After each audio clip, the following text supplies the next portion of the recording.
Welcome to big TV. నేను మీ గౌతమి. అయితే బాలానగర్ పరిధిలోని ఒక దారుణమైన సంఘటన నిన్న మధ్యాహ్నం 12:44 చోటు చేసుకుంది. ముఖేందర్ అలాగే సావిత్రమ్మ ఇద్దరు కూడా ఏంటంటే ఇంట్లో ఉన్న పరిస్థితి అనమాట. మధు అన్న వ్యక్తి మందు అలాగే గంజాయి మత్తులోని మొత్తం వీధిలోకి గొడ్డలి అలాగే కొన్ని ఇనుప రాడ్లతోని హల్చల్ చేసినట్టు కూడా తెలుస్తోంది. అంటే మొత్తం కూడా గొడవకి అంటే హల్చల్ చేస్తున్నప్పుడు వీధిలో ఉన్న వాళ్ళందరూ కూడా బయటికి రావడం కూడా జరిగింది. దాంతో పరంగా ముఖేందర్ అలాగే సావిత్రమ్మ కూడా బయటికి రావడం జరిగింది.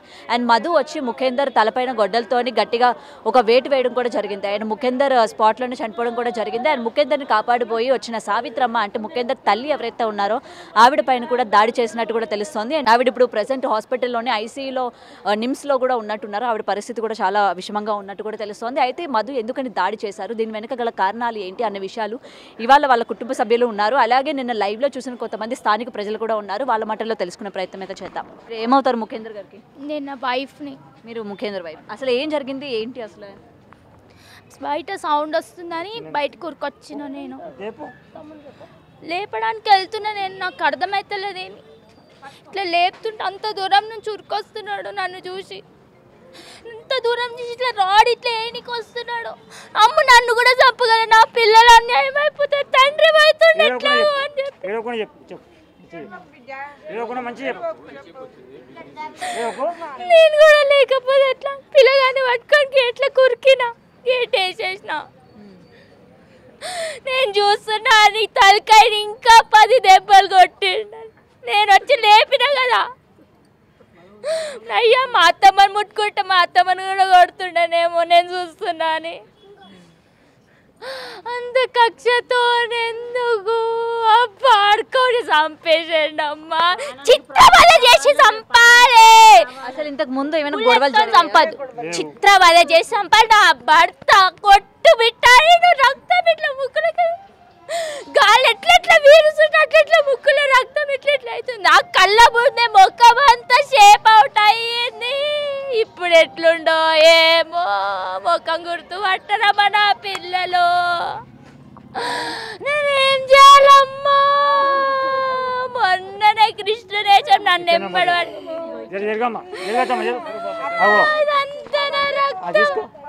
నా భర్త రక్తం మా అత్త రక్తం ఆ మోరీలకు పోతుందా? నా భర్త రక్తం ఆ మోరీలకు పోతుంటే ఖుషి అవుతున్నాడు. ఆడు ఖుషిగా ఇంకెంత కొడుతుండు.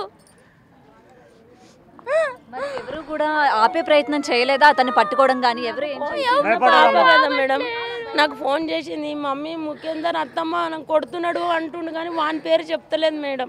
నేను వస్తున్నా మేడం. వస్తుంటే వాడు నాకు ఎదురైండు. చేతిలో గొడ్డలుంది, ఒక రాడు ఉంది. అక్క సారీ అని చెప్తున్నాడు. ఎవరిని కట్టుకొని వస్తుండేమో నేను అనుకున్నా. వచ్చి చూసన్నా అల్లుడున్నా వద్దుడు రక్తం మడుగులో వాడుతున్నా అల్లుడు అంటున్నమ్మా.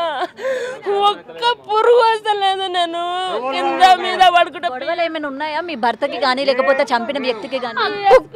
కుక్కలు అని తెలిసి మొక్కలు కూడా చూడమమ్మ. మేము మొక్కని చిత్క బాధిండమ్మ. తలకాయ మీదనే అన్ని దెబ్బలు. వెళ్ళినప్పుడు వరకు కూడా అలా అలర్ట్ అవుతలేను మేడం. నేను పోయి 2 ప్రాణాలు తిన్నాడయ్యా. రండి గొడ్డలు పట్టుకొని ఇంకా ఊరంతా తిరుగుతుంటూ వాడిని పట్టుకొని అని మేడం. మా తమ్ముడు వచ్చి మా తమ్మునికి చెప్పిన నేను రక్తం మడుగుల వాడుండ్రు మేడం అన్నాడు. అప్పుడే ప్రాణం చెప్పు అమ్మా. ఆయన ప్రాణం పోయే ముందు ఒక 5 నిమిషాలు మా పెద్ద బొమ్మది సాయి ఉన్నాడు. ఆయన నాకు ఫోన్ చేసిండు 11:12 భాస్కర్ ఒకసారి ఇంటికాడు పోయిన వరకు. ఇలా మా 2 బొమ్మది మా చెల్లించిన ఆయన ఇక్కడ పడి ఉన్నాడు. మా రక్తం అడుగులో ఇక్కడ ఒక కాటు ఉంది, గొడ్డలకాడ ఇక్కడ ఒక కాటు ఉంది. పండు ఊసిపోయినా మొత్తం రక్తం పోతుంది. మా పెద్ద మామ కూర్చొని ఏడుస్తుండు. ఇక మా మామ నేను కలిసి ఆటోలో ఎక్కించుకొని తీసుకుపోయినాం. బ్లడ్ అవుతుందని అడిగిన బట్ట తీసుకొని నెత్తి కొత్తి బీబీఆర్ తీసుకుపోయినాం. బీబీఆర్లోకి పోగానే ప్రాణం పోయింది. ఇదమ్మా. ప్రాణానికి ప్రాణం ఇస్తాను. పోయే లోపల ప్రాణానికి ప్రాణం తీయాలి.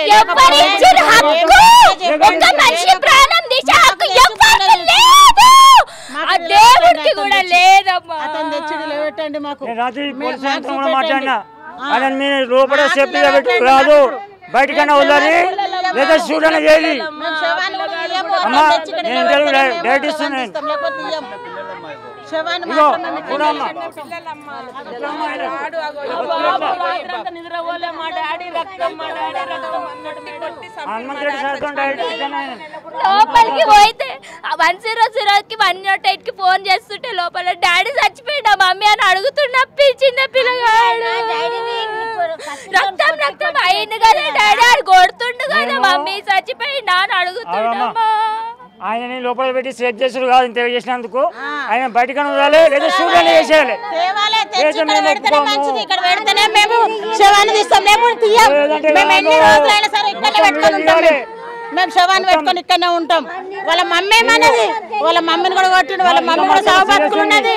వాళ్ళ మమ్మీ కూర్చొని చూస్తుంది. పక్కనేనా పక్కనిల్లేనా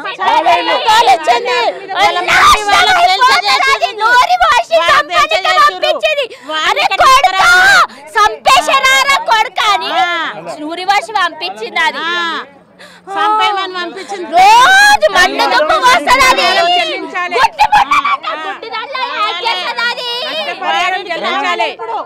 మిమ్మల్ని వేడుకునేది ఏంటంటే ఒక నిమిషం ఆగదు. మిమ్మల్ని ఒకటే వేడుకుంటున్నాము, మీకు కాల్మకొండ ముక్త వాడిని మాత్రం లైవ్ గా బయటికి తీసుకురావాలి. పోలీసు వాళ్ళకు కూడా భార్యలు పిల్లలు ఉన్నారు, అందరు ఉన్నారు. వాళ్ళకు కూడా అట్లా జరుగుతుంది. రేపు పొద్దుగల రేపు వాళ్ళకు కూడా అట్లా ఉంటది. వాళ్ళకి అదే న్యాయమా, మాకు ఇదే న్యాయమా? మా న్యాయము వాళ్ళకు కూడా జరుగుతుంది, వాళ్ళ న్యాయం మాకు కూడా జరగాలి. కానీ ఒకటి ఇప్పుడు ఇంత దారుణంగా చంపాడు కదా, కానీ గతంలోని ఏమైనా వీళ్ళిద్దరు బయట గొడవ పడ్డం కుటుంబాలు ఏం లేవు, రోజు ఉంటారు. కానీ మా కాకయ్య మన్మడాడు, మాది మా నాయన ఆస్తి గొడవలు ఏమైనా ఉన్నాయి? ఆస్తి గొడవలు ఏం లేదు. వాళ్ళకే మాది మాకే. వాళ్ళ అమ్మ అన్ని నూరిపోస్తుంది కొడుకులకు, కొట్టుర్రా సంపుర్రా తాగి అని బాగా ఏం లేదు. మా బిడ్డకు నష్టపరిహారం చెల్లాలి, సీఎం గవర్నమెంట్ కొలు ఎలా మొగడు ఏం పని చేసి రాజకీయంలో తిరుగుతుండే ఆయన అంతే. నా కొడుకు ఉన్నాడు, నా కొడుకు నేను చెప్తానే, నా కొడుకు తెలుస్తుంది, లేకపోతే తెలియదు. అమ్మగారు ఎక్కడున్నారు? తెలియదు. తీసుకుపోయినా నిన్ననే పోలీస్ స్టేషన్లో పెట్టిండ్రు, పోలీస్ స్టేషన్లోనే ఉన్నారు, పోలీస్ స్టేషన్లో పెట్టిర్రు. ఇప్పుడు గంజాయి తాగిన భరోసా లేదు. ఇప్పుడు ఆమె చావు మట్లో కొట్టుకుంటున్నాం. ఉన్నదా కూడా తెలియదు. డాక్టర్లు ఉన్నది అంటారు కానీ లేదు. చూస్తాం మేము నలుగురు అన్నదమ్ములు నా బిడ్డకు న్యాయం జరగాలి, నా కూతురు న్యాయం జరగాలి. మీరేమవుతారండి? కొడుకు రాడుతో కొడుతుంటే తల్లాడ నిలబడ్డది, అడ్డం నిలబడితే వచ్చి తల్లి ముఖం చూసన్నా వాళ్ళని ఆపుతుంటే 10 ఏళ్ళు కూడా కాలే పెళ్ళి అయ్యి డిగ్రీలో చేసినాం పెళ్ళి పిల్లకు. వాడిని మాకు వదిలేయనన్నా వదిలేయండి పబ్లిక్ లా, లేకపోతే వాడిని ఎన్కౌంటర్ అన్నా చెయ్యాలి. బస్సుకి మొత్తము చాలా ముప్పు ఉంది వానితో, ఆ ఇంటితోనే ముప్పు ఉన్నది. ఇట్లా ఎంత మందిని చంపుతాడు. ఇంతకు ముందు ఏమైనా రక్తం మడుగులు చూడు, రక్తం మడుగులు చూడు, పెద్ద మనుషులు పడేసిండమ్మా వాడు నరికి పోయిండు. ఇంటి తల్లిదండ్రి చేతులు కట్టుకొని చూస్తారా ఎంత తల్లిదండ్రి ఎంత అంత కషాయాలు కాబట్టి కొడుకు అంత కషాయిగా తయారయ్యండి. అతనికి పెళ్ళి అయిందా? పెళ్లి లేదేం లేదు, ఇద్దరిని ఉంచుకుంటూ ఇద్దరిని చంపేసిండు. ఆల్రెడీ జైలు పోతుంటాడు వస్తుంటాడు.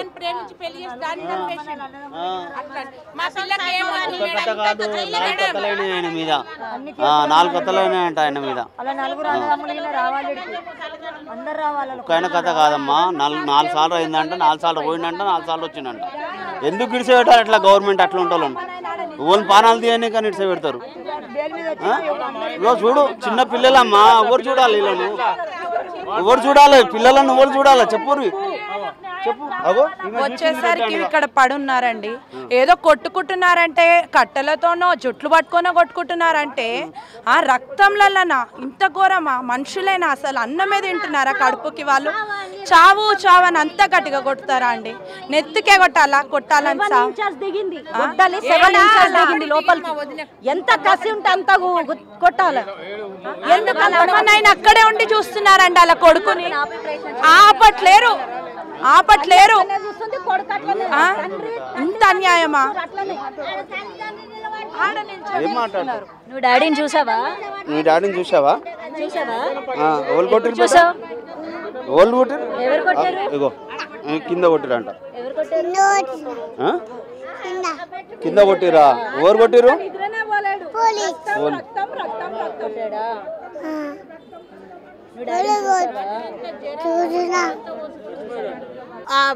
మా తమ్ముని కొడుతుంటే మా మరదలు ఉరుకొస్తుంటే మళ్ళీ ఈమెను కురుకొచ్చిండంట. ఉరుకొచ్చేవరకు మురుకుపోయి గేట్ పెట్టుకొని మిమ్మల్ని చంపడానికి కూడా వెనక నన్ను కొట్టడానికి అంత పెద్ద రాడి ఇసిరి కొడుతున్నాడు. మేము లోపల కోరికి గేట్ వేసుకున్నా. గేట్లను చూస్తున్నాను ఇంకా కొట్టిండు. తలకాయనే కొడుతుండు. తలకాయ కొడితేనే స్పాట్ పోతారు. ఉండద్దు అసలు వాడు ఉండద్దు. ఇంటికి వెళ్ళి ప్రతి ఇంటికి బస్ అంతా డోర్లు కొట్టు. మా వద్దని మా అన్న కొడుకుని చంపేసిన తర్వాతనే మా ఇంటికాడికి వచ్చింది. మా ఇంటికాడికి వస్తే నేను మా మమ్మీ ఇద్దరం హాస్పిటల్కి వెళ్ళాము. హాస్పిటల్కి అయితే మా అక్కడ ఉండిపోయాము. మా భార్య మా అక్క ఇద్దరు డోర్ గట్టిగా పెట్టుకుంటే బాలమణి రా నిన్ను నీ కొడుకుని చంపేసేదా కొద్దిగా అనుకుంటా చాలా మాటలు తిట్టిందంట. అర్ధ గంటలు నిలబడితే అందరు కలిసి పోలీసు వాళ్ళు వస్తారు అనగానే గల్లీలకి నురికి అక్కడ కారద్దాలు వలగొట్టేసి ఇద్దరు నేసినాం. ఇక్కడికి నీ గుడికాడికి నుంచి మా ఇంటి దాకా ఇద్దరు నేసినాం. ఇంక ఇద్దరు నేసేదాకా పోను నేను. పోలీసు వాళ్ళు పట్టుకుంటే కూడా ఇంకిద్దరిని చంపదాకా నేను పోను. నన్ను వదిలేరా అని పోలీసు వాళ్ళని కూడా టార్చర్ పెట్టినట్టు మేడం. అంత ఘోరంగా లేదంటే మమ్మల్ని నన్ను మా అన్నని మా వద్దని మీద అంత పగ ఏంటి అసలు? మొత్తం ఒక గుడి గురించి, పోచమ్మ తల్లి గుడి గురించి అంటే ఏంటి? గుడి యొక్క మొత్తం కూడా అతనికి బాధ్యతలు అప్పచెప్పాలన్నా లేకపోతే బాధ్యత ఏం కాదు. అతనికి చేసుకోమంటే చేసుకున్నాం. అతను అట్లా కాదు. వాళ్ళు ఎలా అంటే 2 సంవత్సరాల నుంచి ఒక్క నిమిషం 2 సంవత్సరాల నుంచి గుడిలో దొంగతనాలు అవుతున్నాయి. దొంగతనాలు అయితే మా అన్న వాళ్ళు ఏంటంటే గట్టిగా నిలదీసిరు. దొంగతనాలు అవుతున్నాయి అది అని మర్డర్ చేసుడు అవన్నీ అయితే పోలీస్ స్టేషన్ దాకా పోయిన కేసులు కూడా అయితే మా అన్న మీదకి సీరియస్ అయ్యి మా మీద సీరియస్ అయ్యి వీళ్ళిద్దరే కలిసి చేసుకుంటున్నారు. మాకేం రూపాయి దగ్గర ఏమనంటే పిఎస్కి పట్టిస్తారు అదే అని చెప్పేసి మా మీద కక్షతో ఇవన్నీ చేస్తున్నారు. ఇప్పుడనే కాదు, అతను ఒకవేళ బయటకు వచ్చిన వాళ్ళు ఇంట్లో ఎవరున్నా ఇప్పుడైనా మాకు ఎప్పటికైనా మా అమ్మకైనా నాకైనా పక్కా ఉంది. 4 అన్నదమ్ములు వాళ్ళ ఫ్యామిలీతో ఎక్కడికైనా మీరు నాకు మా అన్న కొడుకు అంటే పాలోలం వంశస్థులే మేము. ఏదో వాళ్ళ మీద ఏదో పగ ఉందని చెప్పడం అని కాదు. మీరు బస్సులు అనేది ఎక్కడైనా అడగండి, వాళ్ళ గురించి తెలుస్తుంది.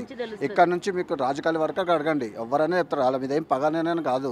కానీ ఇంత కక్షతో చేసిందంటే మాత్రం వదిలితే కూడా కరెక్ట్ కాదు. మాకు ఆయన ఒక్క ఆయనతోనే కాదు, ఫ్యామిలీతోటే థ్రెడ్ ఉంది. మా అందరితోటి థ్రెడ్ ఉంది మాకు. అయితే వాళ్ళని ఎక్కడ రాకుండా ఏం రాకుండా చూసుకుంటేనే బాధ. ఇప్పుడు మేము నా కోసం ఇప్పుడు మా అమ్మ బిక్కుమని కూడా భక్తుంది. ఎప్పుడు ఏ టైంలో ఏమవుతుందో నేను కూడా ఒక అబ్బాయిని. నేను రాత్రి అంతా మాకు ఎవ్వరికి కంటికి నిద్ర లేదు. మా భార్య కిటికీలకి మా అన్నకు మిషన్ మీద గుండె నడుస్తుంది. అయితే మా అన్న లొల్లిని వస్తుంటే ఈ పిల్ల ఈయనేం చేసి మామయ్య వద్దు రాకని లోపల కురికిపోయి గేట్ పెట్టుకొని డోర్ పెడితే ఏమైందమ్మా అని అన్నాడంట. మళ్ళీ డోర్ గుద్దుతుండంట, అది గేట్ గుద్దుతుండంట తీయని వీళ్ళని చంపుతాని. నా బిడ్డ ప్రాణం పోయిన ప్రాణం రాదు, ప్రాణానికి ప్రాణమే సమాధానం. నా కూతురుకు న్యాయం జరగాలి. మేకను కొట్టినట్టు కొడుతున్నాడు. కొట్టి కొట్టి కొట్టి కొట్టి నెత్తి కీమ చేసిండు.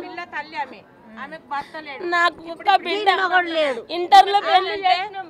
గవర్నమెంట్ జాబ్ కావాలి, నష్టపరిహారం కావాలి. వాడు మా ముంగడికి తెచ్చి చంపాలి. ఈ 3 కోరికలు మాకు ఇంకా ఏం వద్దు మేడం.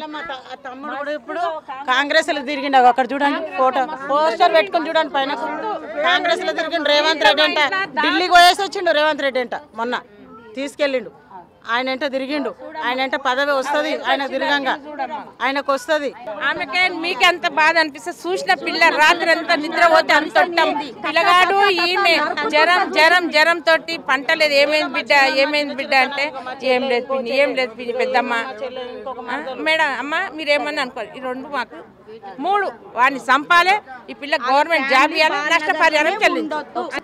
ఇప్పుడు వీళ్ళని ఇట్లా చేసిండ్రు కదా, ఫ్యామిలీ కూడా ప్రొడక్షన్ కావాలి. ఎవరికి ఏదైనా అయింది అనుకో ఎవరిని పట్టుకోవాలి మేము, ఇంకెవరిని పట్టుకోవాలి. ఇప్పుడు మా చిన్నమ్మ కూడా కొడుకు గురించి మా అమ్మ అడ్డు పోతే మా అమ్మ ఇప్పుడు చాలా సీరియస్ ఉంది. ఇప్పుడు వెంటిలేటర్ మీద ఉంది మా అమ్మ కూడా ఇయ్యాలన్నో రేపు అన్నట్టుంది. మేము ఇన్ని అన్నమ్మా మాకు కూడా ప్రాణాపాయం.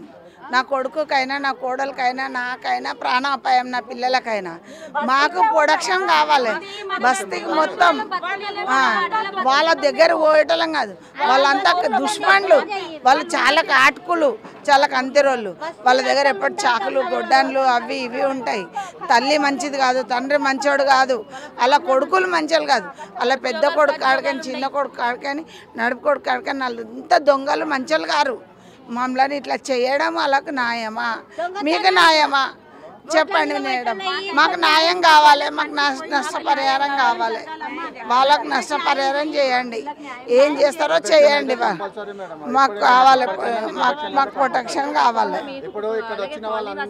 కూడా ఏంటంటే ప్రొటెక్షన్ కావాలని మాకు ఆ పిల్లకు కూడా న్యాయం జరగాలి మాకు కూడా న్యాయం జరగాలి మేడం అంతే సో ఇదండి ఒకసారి చూస్తున్నారు కదా మనం ఇగోండి ఇదంతా కూడా మధ్యాహ్నం 12:44 ఆయన ఏంటంటే మద్యం అలాగే గంజాయి మత్తులో అని వచ్చి ఇక్కడ వాళ్ళ అత్తగారిని అలాగే ఇక్కడ వాళ్ళ భర్తని కూడా అతి కిరాతకంగా గొడ్డలతో నరికి చంపడం కూడా జరిగింది మొత్తం ఇదంతా కూడా బ్లడ్ అండ్ కొన్ని సీసీటీవీ ఫుటేజెస్ కూడా ఇవాళ బయటికి కూడా రావడం జరిగింది చూస్తున్నారు కదా ఇంకా బ్లడ్ మార్క్స్ కూడా అట్లనే ఉన్నాయి చాలా దారుణంగా చంపాడు అలాగే ఏంటంటే ముఖేందర్ వైఫ్ మీద కూడా చంపడానికి పరిగెట్టించి అంటే గొడ్డలు పట్టుకొని ఆమె వెనక పరిగెట్టడం కూడా జరిగింది అని చెప్పి ఇక్కడైతే వాళ్ళ వైఫ్ అలాగే కొంతమంది కుటుంబ సభ్యులు కూడా చెప్తూ ఉన్నారు మరి దీనికి సంబంధించి దేవాలయం ఏదైతే అమ్మవారి దేవాలయానికి సంబంధించి గత కొన్నాళ్ళుగా కూడా ఏంటంటే గొడవలు జరుగుతూ ఉన్నాయి అయితే ఇదే కారణమా ఇదే అతను కక్షలాగా పెట్టుకొని ఇట్లాంటి దాడి చేశాడు అన్న విషయాలు కూడా తెలియాల్సి ఉంది అండ్ గతంలో కూడా ఆయన ప్రేమించిన వ్యక్తిని కూడా ఆయన చంపినట్టు తెలుస్తోంది అండ్ పోలీస్ స్టేషన్ కూడా వెళ్ళి వచ్చినట్టు కూడా తెలుస్తోంది అండ్ ఇప్పుడు కూడా వీళ్ళపైన ఇంత కిరాతకంగా దాడి చేశాడు అయితే ఇదే కారణమా అండ్ దీనికి సంబంధించి ఇంకేమైనా కారణాలు ఉన్నాయా అన్న విషయాలు కూడా ఇంకా క్లియర్గా తెలియాల్సి ఉంది ప్రెసెంట్ మధు పోలీసుల అదుపులో కూడా ఉన్నట్టు తెలుస్తుంది అండ్ సావిత్రమ్మ పరిస్థితి కూడా ఏంటంటే విషమంగా ఉన్నట్టు కూడా తెలుస్తుంది అండ్ ఇక్కడ ముఖేందర్ వైఫ్కి 2 పిల్లలు కూడా ఉన్నట్టు మనకి చూసాం కదా అండ్ ఈమెకి ఏంటంటే ఎలాగైనా సరే న్యాయం జరగాలి ప్రభుత్వం కూడా దీనిపైన స్పందించాలి అని కూడా చెప్తున్నారు ఓకే కన్వీనర్ ఆమె భర్త కాంగ్రెస్ పార్టీ అంత కాంగ్రెస్ గురించి కాంగ్రెస్ గురించే తిరిగిండు ఎన్నో ధర్నాలలో పాల్గొన్నాడు నాకు ఒక గవర్నమెంట్ జాబ్ పెట్టిస్తాను కూడా మస్తు పోరాడిండు ఆయన ఇప్పుడు ఆయన లేడు ఇప్పుడు నాకు గవర్నమెంట్ జాబ్ ఈయన పెట్టేయాలమ్మా నా పిల్లలు ఇద్దరు ఆగమైపోతారు ఇప్పుడు ఎట్లా నాకు సంపాదించే మొగడ లేడు చిన్న పిల్ల చిన్న పిల్లలు ఉన్నారు ఆ పిల్లలకు ఇదండి చూస్తున్నారు కదా చాలా చిన్న పిల్లలు ఉన్నారు అండ్ వీళ్ళ హస్బెండ్ కూడా ఏంటంటే కాంగ్రెస్ ప్రభుత్వంలోనే ఎప్పుడు అంటే కాంగ్రెస్ ప్రభుత్వానికి సంబంధించి ఆయన జాబ్ చేస్తూ ఉండేవారు ఇటు సైడ్ ఆయన ఎప్పుడు కూడా ఉండేవాళ్ళు అనేది ఇక్కడ వీళ్ళు చెప్తూ ఉన్నారు అండ్ దీనికి సంబంధించి కూడా ఇప్పుడు చిన్నపిల్లలు ఇద్దరు భవిష్యత్తు కూడా ఏంటి వాళ్ళ పోషణ కూడా ఏ విధంగా చూసుకోవాలి అని చెప్పి కూడా వాళ్ళ భార్య ఇవాళ చాలా బాధగా చెప్తూ ఉన్నారు సో ఎలాగైనా సరే ప్రభుత్వం స్పందించాలి గవర్నమెంట్ జాబ్ ఆమెకి కల్పించాలి ఎందుకంటే పిల్లల పోషణ అలాగే వీళ్ళ యొక్క జీవనాధారం కూడా చూపించాలి అని అయితే చెప్తూ ఉన్నారు మరి ఇంత కిరాతకంగా చంపిన వ్యక్తికి తగిన శిక్ష కూడా పడాలి పోలీసులు ఏదైనా సరే దీని వెనక చాలా చర్యలు కూడా తీసుకోవాలి అండ్ ఆయన ఒకవేళ కానీ బయటికి వస్తే వీళ్ళ ఫ్యామిలీకి సంబంధించి ఇంకొంతమందికి కూడా థ్రెట్ ఉంది అని కూడా చెప్తూ ఉన్నారు చూస్తున్నారు కదా ఇగోండి ఇక్కడ తనకి అన్న వరుస అయ్యే వాళ్ళే అంటే మొత్తం కూడా ఇది కుటుంబ సభ్యుల మధ్యనే జరిగిందని కూడా తెలుస్తోంది అండ్ ఈ కుటుంబంలోనే ఇంకా వీళ్ళిద్దరే కాకుండా ఇంకొంతమందిని కూడా ఆయన చంపుతాను అని చెప్పి కూడా వీళ్ళకి ఎదురుగా చెప్పడం కూడా జరిగిందంట సో వాళ్ళకి కూడా వన్స్ మధు కానీ బయటికి వస్తే వీళ్ళకి కూడా ప్రాణాపాయం ఉంది సో ఎలాగైనా సరే పోలీసులు ఆయన బయటికి వదిలిపెట్టదు తగిన శిక్ష అయితే వేయండి అలాగే వీళ్ళ కుటుంబానికి కూడా ఆధారం చూపించండి అని అయితే ఇక్కడ కుటుంబ సభ్యులు అలాగే ముఖేందర్ వైఫ్ కూడా అడుగుతున్న పరిస్థితి అన్నమాట cameraman Vinod Gautami reporting Hyderabad. For more videos like this, subscribe Big TV channel.